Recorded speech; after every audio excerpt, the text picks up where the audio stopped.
लोग आपको क्यों छोड़ के चले जाते हैं और फिर लौट के क्यों वापस आ जाते हैं। मैं हूं हारून इकराम, relationship and mental wellness coach, और मैं अपने सालों के एक्सपीरियंस से आपको बता रहा हूं। पहली चीज, लोगों की जरूरत आपसे पूरी हो जाती है। दूसरी चीज, लोगों की जिंदगी में ऑप्शन बहुत ज्यादा होते हैं। तीसरी चीज, आप लोगों के सामने खुली किताब की तरह पेश हो जाते हैं। लोग आपको पढ़ लेते हैं और फिर समझते हैं कि मैं तो कोई बेहतर इंसान डिजर्व करता हूँ। बेहतर को छोड़ के वो बेहतरीन की तलाश में चले जाते हैं।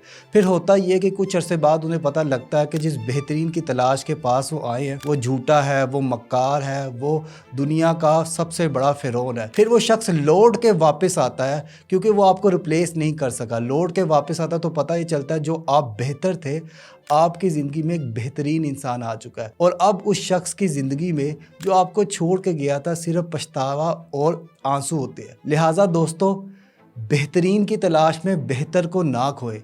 और क्या आपने किसी बेहतर को खोया है? कमेंट सेक्शन में मुझे बताएं।